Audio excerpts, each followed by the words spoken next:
Then I'm gonna take us live.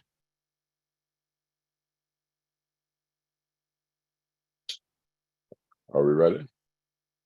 Yep. All right.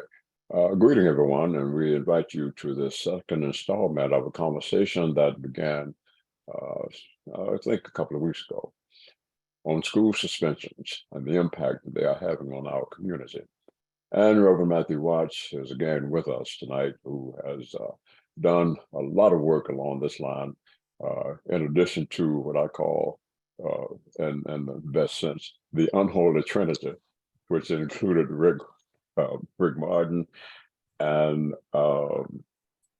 Kenny Hale, because they were also presidents of the Charleston branch NAACP in succession.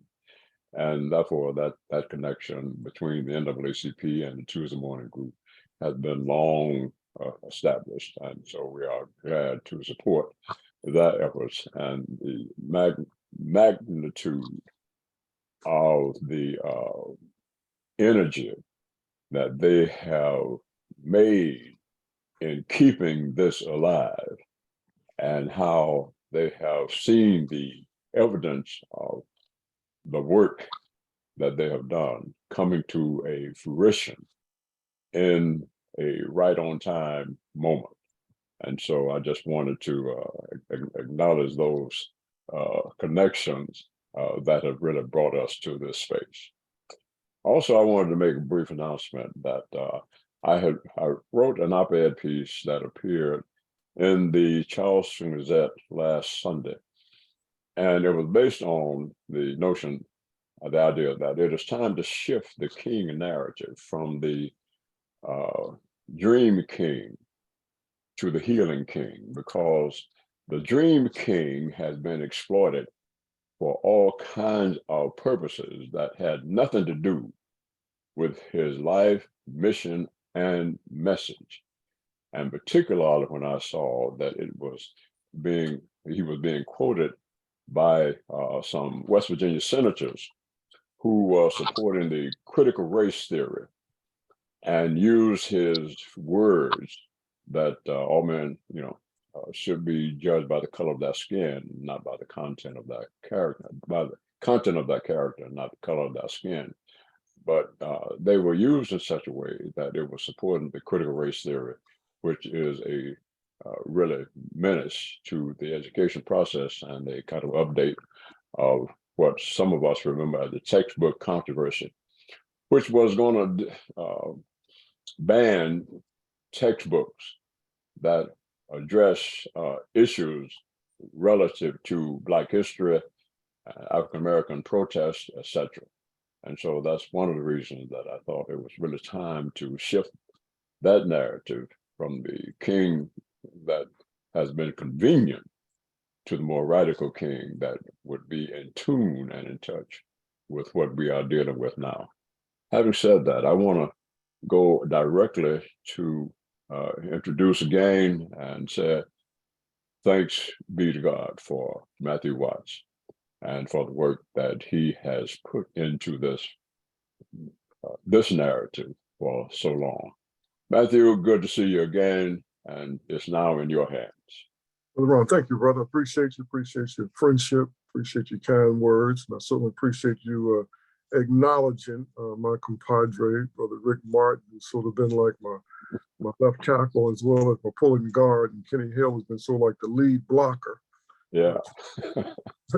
Trying to move some interference, but they've been tremendous partners in this work. As yourself over the years, we appreciate that. Yeah. What I hope to accomplish tonight is kind of pick up a little bit on what we talked about the last time that we were together a couple of weeks ago. And I think we'll have some time tonight, maybe some questions in the chat and some maybe conversation between us up here, those of us who are on the panel. So today was in itself was interesting, in that our illustrious president of the Washington State Council branch NAACP, President Clausell, was able to, Darrell Clausell was able to attend the state school board meeting, and he did a fabulous job. Normally we get 5 minutes, but today, because of the size of the audience, they were only given 3 minutes. But he did a great job with a marvelous economy of words. in the 3 minutes that he had to share about why the state conference and the branches are concerned about the school suspension issue. And I could see that the board president, Mr. Paul Hardesty, the state school superintendent, David Roach, and all the board members were listening attentively to what he had to say as he connected the state NAACP with the Charleston branch and with the work that we're trying to do here in Kanawha County. So we really appreciate that. So this issue is firmly on the state school board and state superintendent's agenda. So Ms. Chris, if you want to go and get the slides sort of queued up. And what I really want to do tonight is I'm going to really spend a lot more time talking about some of the slides that we kind of just touched on last time, because we're running out of time when we got to the action and the follow-up. So next slide, please.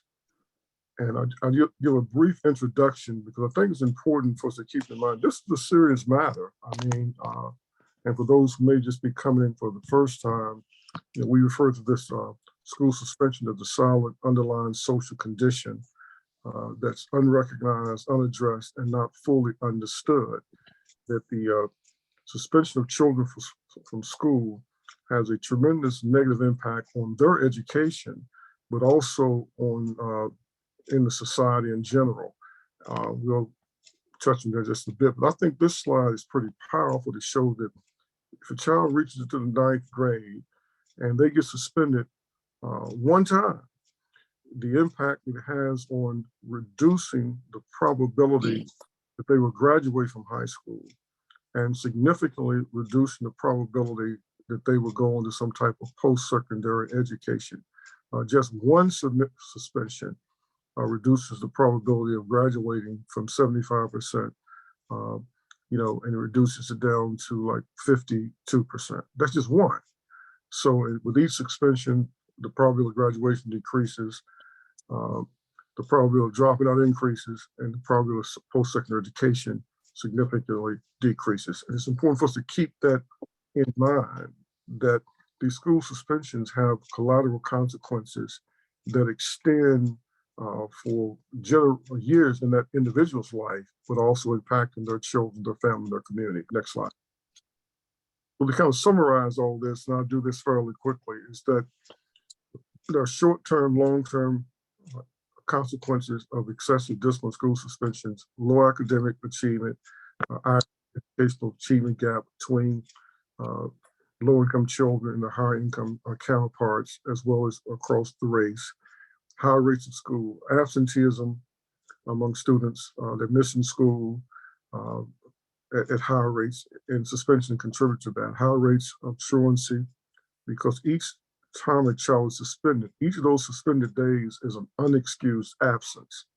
And in the state of West Virginia, 10 unexcused absences results in a child being declared truant, at which time the County Board of Education or that school can file a truancy petition against the parent and against the child. And truancy is the #1 status offense that brings children into the juvenile justice system. And in some cases, they're removed from their homes by judges and placed in some type of alternative home situation, and even secured confinement to get them to go to school. Next slide. So it also contributes to higher rates of contact with the juvenile justice system, as I pointed out.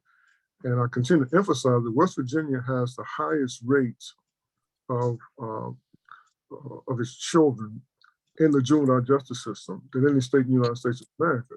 It doesn't make sense because we don't have the highest crime rate among juveniles. And we also have the highest rate of children in the child foster care system. So these are two lists that we don't want to be at the top of those lists, but we are. And very often it's compounded. Kids in foster care disproportionately suspended from school, much more likely to be truant, much more likely to end up in the juvenile justice system, and they've already been removed from their home. High rates of kids dropping out of school, high rates of youth graduating with low literacy and numeracy skills. And that's sometimes overlooked. A lot of the children, they may not drop out, but they're far behind in terms of where they should be with literacy and numeracy. So then they graduate from high school, but they don't have the literacy and numeracy skills to be able to do post-secondary type of education. even to get in a trade school that requires a certain level of proficiency in math and in reading. And high rates of these youth moving from the infamous, but the real school to prison pipeline. Next slide. High rates of unemployment, underemployment, low labor rate force participation rate, and West Virginia has the lowest labor force participation rate in the United States of America. And as I was sharing with an elected official today, that when you look at the current educational levels of West Virginia students, where we are, I predict that we will see even a decrease in our labor force participation rate because of the low number of youth, percentage of youth that's going into post-secondary education, right? And the high number of youth that are graduating with low literacy and numeracy. And so we really could see a drastic decrease in labor force participation over the next, I would say, even 3 to 7 years, or maybe longer than that, because of all these kids that's been impacted by COVID-19. Many of them are already behind. They've fallen further behind, as evidence how they're low scoring on the standardized test and on the national test as well. So this results in high poverty rates, low labor force participation, and high rates of, and now we know that education and poverty also are the two major drivers that determine health outcomes. So all these things are interrelated. We can predict who's going to be the most unhealthy people in the state and the nation. As a rule, it's the people with the lower levels of education and the lower levels of income. And these were those who were most susceptible to COVID-19 because they had high rates of underlying health conditions. And if you look at the map of West Virginia, you'll find out where the lower levels of education, lower income levels, higher poverty levels, those also the communities have the lowest life expectancy. The west side of Charleston Flats is one case of that. McDowell County, Mingo County, Logan County. So this is not just about education. This is about quality of life. It's about length of life. And I keep pointing out, the school suspension is a solid underlying social condition. It's setting in motion a series of events that results in negative outcomes for the individuals as well as their families that confuse it. Next slide. So I want to dig a little bit deeper tonight, and please put your questions in the chat and comments so at the end we'll have an opportunity to talk about it, because there's a multi-pronged approach that we must take here. There are things that the school system needs to do, but there are things that are outside of the school system as well. And so first, the strategies or steps that the West Virginia Board of Education should take. And there are some things that they should take. The Tuesday Morning Group have submitted some of these recommendations to them for their consideration, and we hope that they will undertake them. Number one is to compile reports for each of the 55 counties. I will continue to underscore that this problem cannot be solved by the legislature. It cannot be corrected by the Western Department of Education, nor the Western State School Board. It really has to happen at the local level, at the ground level of the local school and the local school board. So these local school boards need to take ownership for their school discipline data, and the state needs to get these reports to the 55 county boards of education, and then they need to get the reports compiled for each of the 685 schools, give or take a few that we have in the state, because everybody needs to be looking at data in the same format so they can see how they compare from place to place. And then as we move the data from the state to the county and the local school level, then we've got to get advocacy groups like the Charleston branch NAACP and the other local branch of NAACPs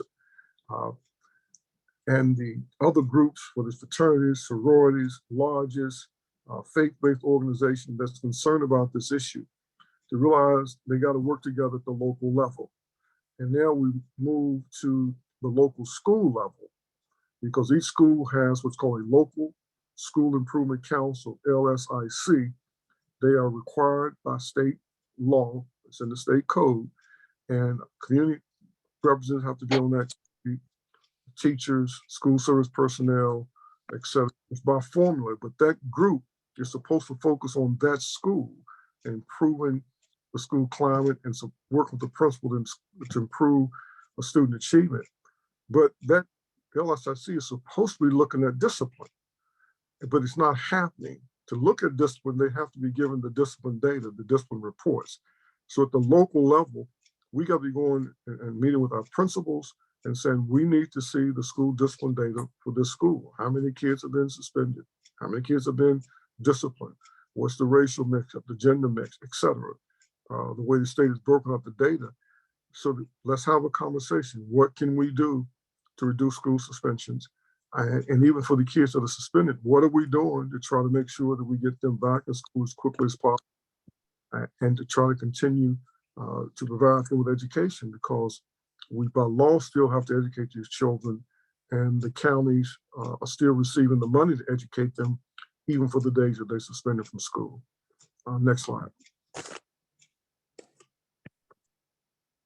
We've committed this to the state board. We believe that the state needs to convene a statewide student school discipline zone, some type of virtual summit, so that there's a statement made by the state school board president and the state school superintendent of them taking ownership of their role and their responsibility to fully educate the public about this issue and how they can engage in it. And then that should serve as a model for each local school board. So for example, in Kanawha County, where we are, or Marion County, or Berkeley County, wherever, this has to become local.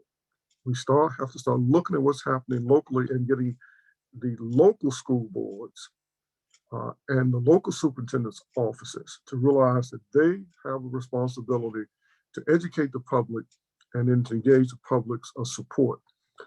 We think we've done almost as much as we can do at the state level. We'll continue to be at the state school board meetings as President Darrell Clausell and I were today. We think we do have their attention. We will continue to advocate for them to get these reports, which they say they were going to do.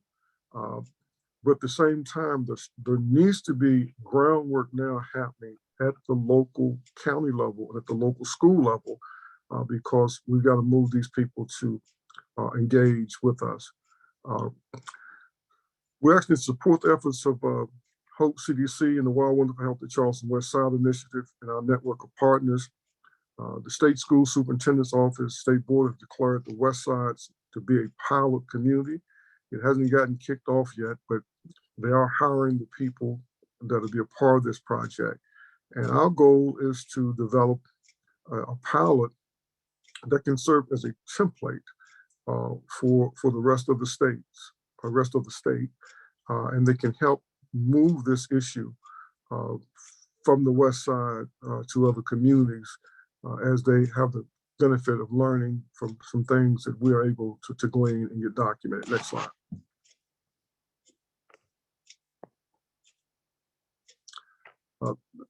Here's a step that the legislature should take, right? And the previous step was the step that the state school board and state department of education, and then things that can happen at the local level. But there's some things the legislature can do. And one of those things is they can allocate funds. They can allocate funds, and we would like to see funds allocated to the State Workforce Development Board, because there's some things that they need to do at the State Workforce Development Board that would target our older youth, say at the middle school, late middle school, high school level, because they're old enough to work, and we'll delineate those in a moment. But the legislature can allocate dollars. They can allocate funds to support the community component of special community development school pilot programs. And we'll unpack that a little bit more. But that's a major action item we have this legislative session to get the legislature to allocate dollars at the local community level, not to the local school systems, but to the local, at the local community level, to community-based organizations, nonprofit organizations, NAACP branches, fraternities, lodges, even church groups that do tutoring and mentoring programs. That's where we need to get resources so that those groups that are closer to families and the children, and they can engage them in non-school times, evenings, weekends, even in summers, to augment their education, to try to do some academic recovery, as well as just to give them tutoring and mentoring and the benefit of the caring adults that's in the community. We're specifically asking, and I would report, I had a brief conversation yesterday with the Senate Minority, House Minority Leader Doug Scaff, and with the Delegate Mike Pushkin, encouraging them to meet with the House Speaker, Roger Hanshaw, and with the House Education Chair, Delegate Dr. Joe Ellington, encouraging them to convene a public hearing on school discipline and suspensions during the legislative session. It's my understanding that the House, they do convene hearings, the Senate do not. But many of us have went to hearings in the past. I think Reverend English, you spoke very eloquently, I believe, last year on a hearing that was held on critical race or race theory. So we're asking them to convene a hearing during the legislative session to where the Western Department of Education will have to come and share the school discipline information, discipline report, and so the public can hear for themselves during the legislative session that this is an issue that this legislature should be responding to. And hopefully that will set the stage for the item there. The legislation was passed in 2020, which was at the time Senate Bill 723. Now it's in the code itself, Chapter 18, Article 2, Section 43, action to address school discipline. Very simple bill that was passed into law, but it had a lot of meat to it. And basically the State Department of Education was to compile, gather, compile, and analyze data, develop a report, develop a statewide plan, implement that statewide plan, and then report back to the legislature. This last year, actually. But they got the report compiled, but they have not developed or implemented a plan. So the Tuesday Morning Group believes that this statute needs to be amended, and they need to have to report to the legislature every year, not every 2 years. And that we would like to see reports also during the legislative interim periods to keep this matter before the public, and even as importantly, keeping it before the legislature. Next slide. So here are things that the State Workforce Development Board can do, but they need funding to do it because the funding they receive now from the federal government is not adequate to do what needs to be done. So now think about it. We've got a group of kids that's in the 8th grade, moving to the 9th grade. These are 14-year-old young people. They don't have a lot of time left in school, right? They got 3 or 4 years at most that's left. But many of them are reading well below their grade level, and their math skills are absolutely deplorable. So we're saying we've got to focus with some intensity upon these young people because we got to get them ready for some type of post-secondary education, job training, apprenticeship programs, something to get them a marketable skill where they can make a livable job. So there's an excellent program that the Western Vocational Rehabilitation Services has, but they can only provide service to children that have a disability. And we think that every child will benefit from their career pathways, the career awareness program. And now I'm of the position that maybe it should be a graduation requirement, that every child comes out of high school with a career plan. That we shouldn't send the kids to school for 14 years, right? 12 years of school, kindergarten, preschool, and then they leave school 14 years without a plan. And that plan may be something as simple as they're going into the military, they're going into some type of job training program.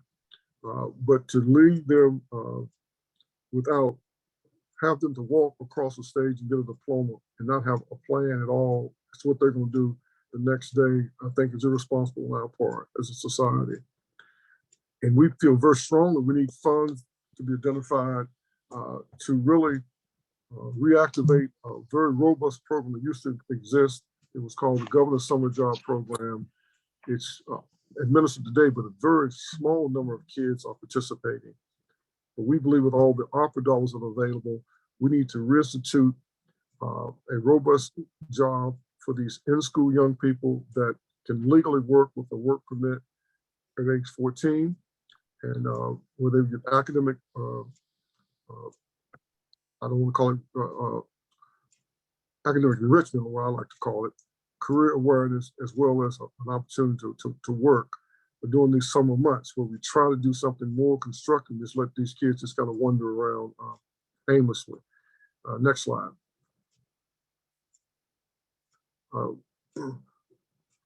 And we would like to see, you need to target the most at-risk young people, right? If not, they never get to the program. So sometimes somebody really target the kids in the juvenile justice system, kids in foster care system, youth that's been chronically suspended from school, youth that's been incarcerated, et cetera, to try to give these kids maybe their last chance. If we don't get them in something constructive, get them connected to education in a way that's meaningful to them, and connect that to some type of future in work and employment, then we will lose these children, and we're losing many of them every day and certainly every year. And we're paying the cost, the toll that is taken on the society economically in terms of what we pay for them as they produce children that cannot provide for, therefore they fall on the social safety net, the welfare system. Some of them end up with substance misuse problems, and that basically marginalizes them in many cases for employment for most of their lives. Others end up in the criminal justice system. So, I mean, we pay almost $100,000 a year for a child to go into the juvenile justice system. We pay nearly $200,000 a year, and we have to send them out of state to some type of facility where we have several hundred kids at any given time. And of course, we're going to pay $35,000, $40,000 a year for them to be in prison. These are real numbers. They're not fabricated. And we will pay that for many, many years after paying to get all of them an education, which we don't get a return on. We developed and implemented a special project to recruit what they call this disconnected group of young people. They're 16 to 24 years of age. They're not in school. They're not in working, but over 23% of them already have children. And it's estimated somewhere between 50 to 55,000 young people in West Virginia, 16 to 24, not in school and that are not working. And we need to get them reconnected to education that leads to employment. Next slide.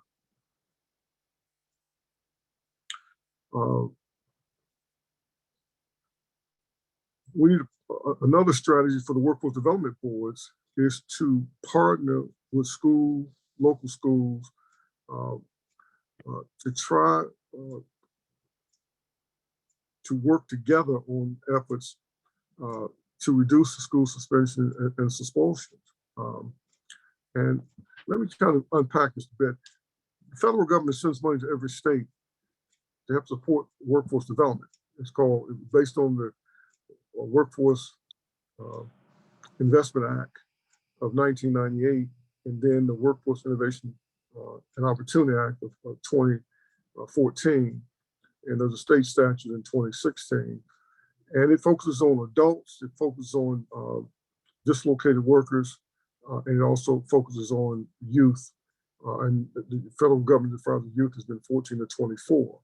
So that's why I say there's a role for the Workforce Development Board, because they have a federal mandate from the federal government to target at-risk youth ages 14 to 24, and the younger youth that are still in school, because this is an effort by the federal government saying you've got these young people, they're in late middle school, early high school. We know that they're not where they need to be. There needs to be some focused effort on trying to help these young people. A lot of people are not even aware this exists, but it does exist. There's a framework that is there, but the funding is not there to properly execute it. And then lastly, a strategy that we must not overlook is that we have some high achieving young people from low income communities. And the three programs probably that have the highest achieving young people that are from low-income communities. There's a HISTA program, the Health Science Technology Program, that will provide opportunity for children to get summer experiences, support during the school year, and then assistance, tuition waivers to go to college if they major in one of these health science technology fields. And then we have the Upward Bound program, which is one of the best programs we've ever had in terms of first-time college goers. My family was a recipient of that. My second oldest sister, first person of my family to go to college, she started that track into higher education, and she went through the Upward Bound program. And then there's the Promise Scholarships that goes to the young people that score whatever it is, 23 or what it is on the ACT test and have a 3-point average or what have you. These are high achievers, and we're spending a lot of money on them. And I'm suggesting that we need to have some type of internship for these students so that we do all we can to recruit them and get them to stay in West Virginia, because we will invest educationally. We'll invest more in this group of children than we will invest in any kid that's in the public school system, right? Because they get all this extra help, tuition waivers, and all this extra support. So we should try to keep them in the state if at all possible. Next slide, I'm almost through.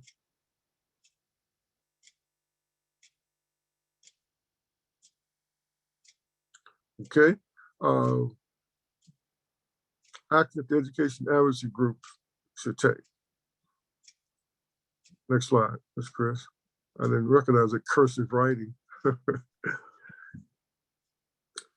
Well, there's some things we got to do. We've got to advocate, right, as advocacy groups. And we can forward letters to the state school board, the Western Department of Education, encouraging members to enact some of these ideas that have been submitted to them about getting these reports to the county boards, getting the information to local schools, and so that's something that we can do. Secondly, we can get letters to the Senate and House Education chairs in particular. Senate Education Chair is Ms. Amy Grady. The House Education Chair is Delegate Dr. Joe Ellington. And we wanted them to amend 18243 to where the Department of Education has to give a yearly report as well as report in the interims. We got to continue to provide letters, and now the letters really need to go to the House Speaker and the Senate President regarding support for the economic justice, equity, and fairness movement in terms of the allocation of some of these opera dollars. And I'd like to come back and talk about that last in terms of how I believe, and the Tuesday Morning Group believes, that's still a real viable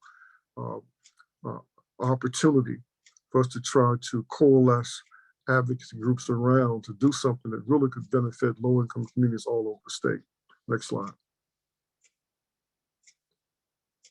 And as I said earlier, we've got to go at the local level. We got to get there, meeting with the school superintendents, reviewing and discussing the county school discipline policy, asking them, do they have school discipline data broken down by schools? Can they get it? Asking them to support us to get data from the state if they can't get it themselves. Meeting with the respective principals at the local schools to find out what's going on there with school discipline in terms of how they're actually administering the policy. And then that's where there also can be a conversation about the local school improvement councils. It's the principals that pretty much establish these local school improvement councils, creates the schedule as to when they're going to meet, and somewhat sets the agenda, even though there's supposed to be a chair that's not the principal that actually chairs the meeting. But you have to talk to local principals to find out how active those local school improvement council, how often do they meet, who are the members on the council, and then get the schedule so that one could attend and participate in those councils. Next slide. So at the end of the day, You know, we've got to become educated. That's what I'm trying to do to help get us educated about this issue. Trying to help people understand that there's a role of the local school improvement councils, as I outlined there. And that I believe the most substantial role is to review school discipline. And as I said earlier, and I continue to reiterate, to review it and make recommendations, you got to know what it is. You got to have the data. You got to have the reports. And you got to have conversations with the principal and the vice principal about their approach, their philosophy toward discipline, and then inquiring from them what can be done to help us improve the behavior of our children, what can be done to reduce out of school suspensions. All right, next slide. And we got to do what we're doing here. I mean, we got to keep talking and keep educating people. People don't know what they don't know. They don't understand what they don't understand. And so we have to continue to talk about it, look for opportunities to engage people, expose them a little bit more, and to get people to engage at a school. Ultimately, we're not going to change anything if we don't get people engaging at the school and trying to see what they can do to help that school improve disciplinary practices, reduce out-of-school suspensions. And I think we got to look for opportunity to try to really engage parents and students who have been impacted by school discipline and school suspensions. So as Reverend English points out, that we can hear their stories. And I'm trying to work on a little project to identify students and parents that will tell their stories and let their stories be recorded, right? So that these parents and these children know they're not alone. They're not by themselves, that others have gone through this, you know, and that they're not just this isolated like sometimes they can be made to feel about the school. And we got to mobilize local residents to engage with children. You know, it can't be what someone else is supposed to do. If we think we're going to delegate the education of our children to someone else that's going to do it without our engagement, it's not going to happen. We got to mobilize in churches and fraternities and lodges and business people that are willing to engage tutoring and mentoring children, trying to create as many positive encounters as we can. Next slide. I think that's it. Yeah. So summary, we got to be educated. We got to educate others. We got to advocate for the children, and we got to agitate the system. So quickly, and then we can open it up. When I was talking about the Tuesday Morning Group's economic justice and equity movement, and so what we've done, I think we've tried to simplify that. And so the idea is that we were making the request that $300 million of the opera dollars basically be allocated to be dispersed to the local city and town municipalities. And where there's not a local government entity, then it would go to the county commission, but preferably to the cities and the towns with their city government. And the money would be allocated based on the percentage of poor people that live in that town of the total population of poor people in West Virginia. So simply stated, if we look at the House Speaker's County of Clay County, have the third highest poverty rate in the state at about 28.2%. They have almost 1% of the total population of poor people living in Clay County, almost 1%. So we give them 1% of the money, $3 million. That would be 1% of $300 million is $3 million. So Clay County would get $3 million. The city of Charleston, for example, has a little over 3% of West Virginia's poor population. So the city of Charleston would get a little over $9 million. We think that's we think it's an equitable way to get the money back. But it also would have some guidelines in terms of the legislative framework that's a part of the TMG framework. That legislative framework would come into place to where the cities and the towns would have to use a legislative framework. So project support housing, health initiatives, education, economic initiative in terms of grants to small businesses, social service coordination, right? These are the type projects that could be funded, but they would have to target low-income communities. And there have to be a process to where a nonprofit organization will have an opportunity to secure some of these funds through a competitive process of a request for proposal and applications. And we think that's consistent with how some city municipalities have already dispensed or dispersed of some of their opera dollars. So we want it to be something to be statewide, all 55 counties, every town, every city, every village, every little place would get an allocation of dollars based on the percentage of West Virginia's residents who live in poverty resides in that place. And we think that's fair and simple. I'll stop right there. All right, Pastor Watts, you again done an excellent job as far as presenting the case. And I was trying to make some notes of some of the things that you already have identified.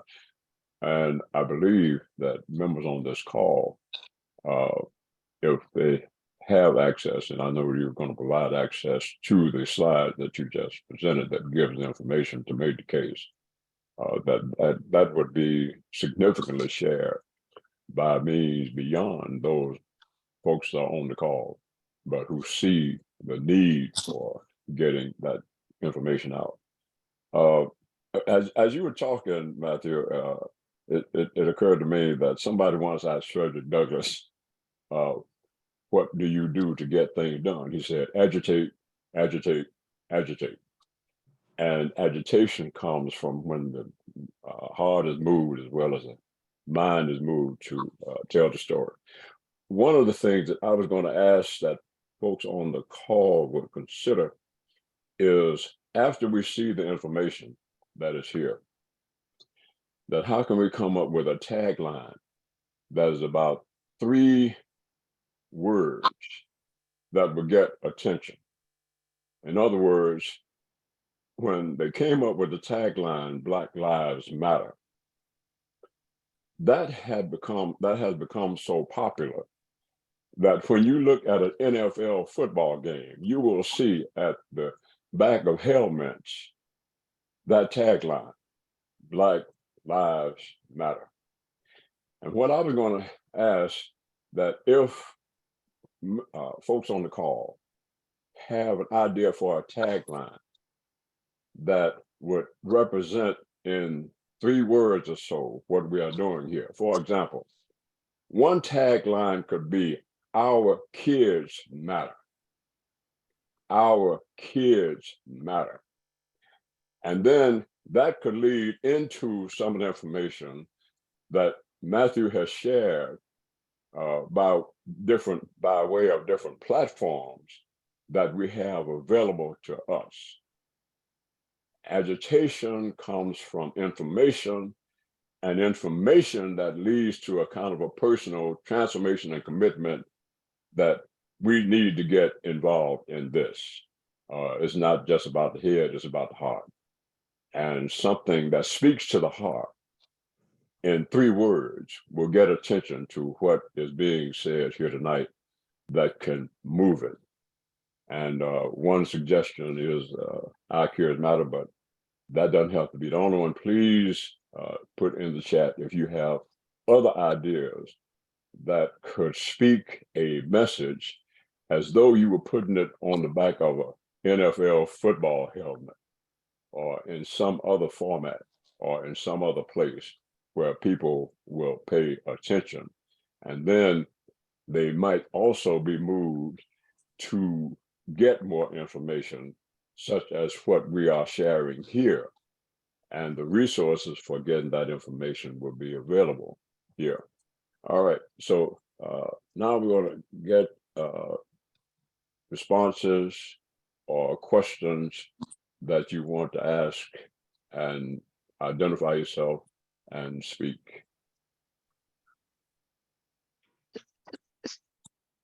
So Reverend English, we do have a couple of questions in the chat. Can you All right. see those? Let me check up here right quick. Okay.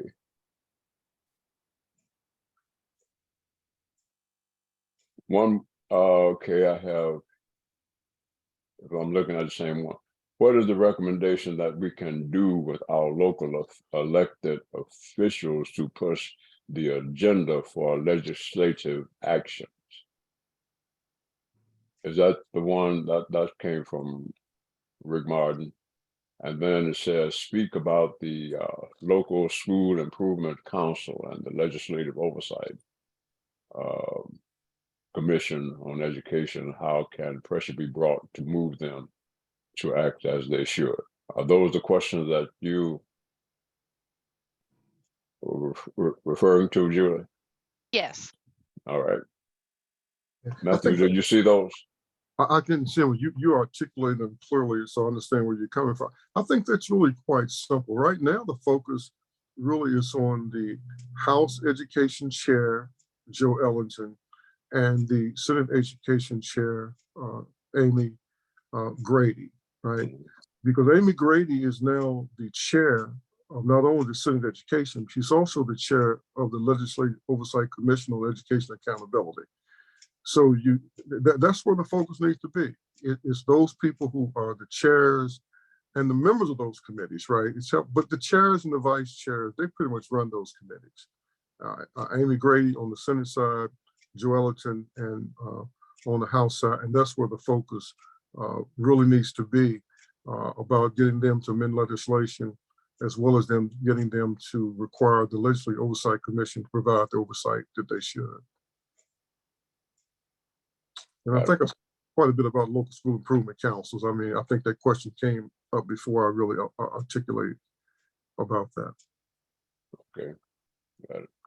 I just saw a couple of responses to the to that challenge. One said, our children matter, and then another one put in a hashtag, a line of West Virginia children matter.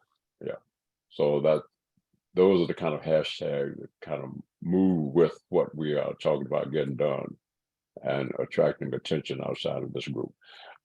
If you have suggestions of what other groups should be contacted with the information that we are sharing here, would you also put those names or organizations in the chat so that we can kind of spread the word of what has been shared here beyond who has been invited or who may have missed this meeting, but may have contacts in order to help get the work done. Okay. Any other questions? Those are the ones I see in the chat right now.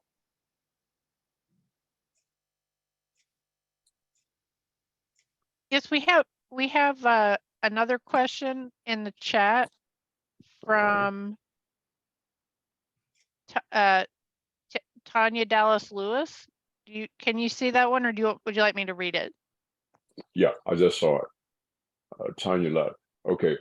Agreed on the multi-pronged approach. Might we need to add a prong that includes hiring more diverse teachers with culturally responsive learning and teaching skills, moving away from the fixing kids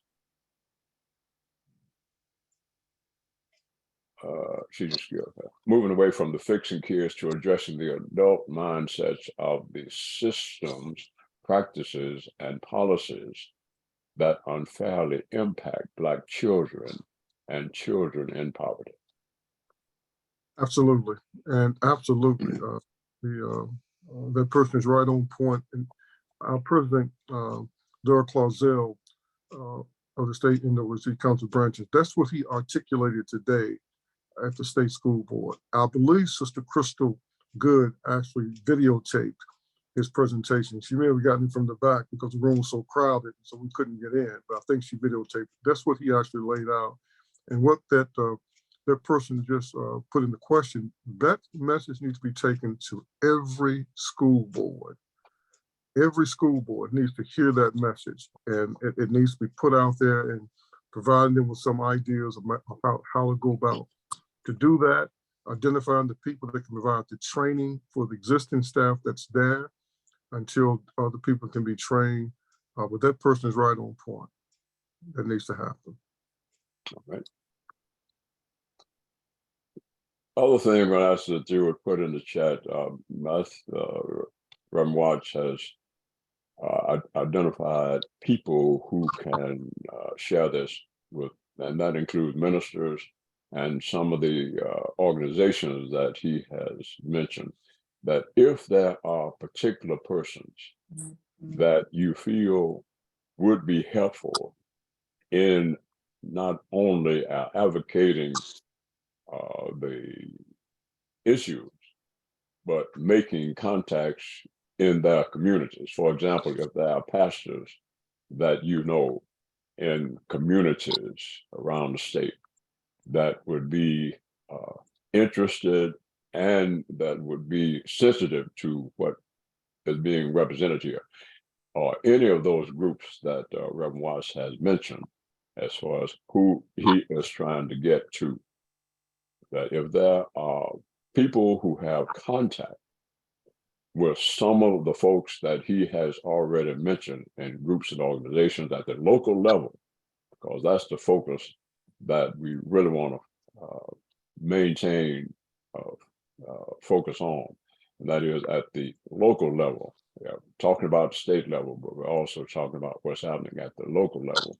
And a lot of times that takes another level of connection and communication that speaks across the floodlights with phrases that get their attention. So if you have any information that you can share about who directly we should make contact with, then that would be a great asset to getting the word around. Absolutely. Reverend, if I could say one thing quick, because I know we got a hard stop at 7 o'clock because the state address. Yeah, we don't want to miss that. Most people can see that. I just want to give a quick commercial. You know, we've got the NAACP Day at the legislature, right, next week, January 16th. I think it's tremendous if we get as many people as possible to come to be at that event and participate. President Quazzo has asked me to kind of talk about this at that point. We could do some advocacy. We could get some people talking to legislators. So that's an event that's on the calendar that we could do some advocacy at the state level on January the 16th from 9 o'clock to about 2 o'clock. Got it. Okay. See, that's one of I know some local meetings are in the planning stage, and we will share information with folks who registered for the webinar via email. Great. Thank you, Julie. All right. It is at that point of departure. I feel that we have really made impact by way of what Pastor Watts has again lifted our mind, consciousness, and commitment to deal with and help to resolve. And hope that you will continue to send information either to me or Pastor Watts in terms of specific names and organizations and community groups that could help us get this message around. All right. Thank you, Pastor Watts, one more time. Just quickly, I want to thank Sister Julie and Sister Chris. They're the best production team money could buy. We don't have any. They are the best. Yeah, absolutely. Yeah, and even if we had the money, we couldn't buy it better. If we had the money, we could afford to buy it. All right. Yeah. Thank you very much for all who have been here tonight. Look forward to working with everybody. Thanks. All right. Take care. Over and out.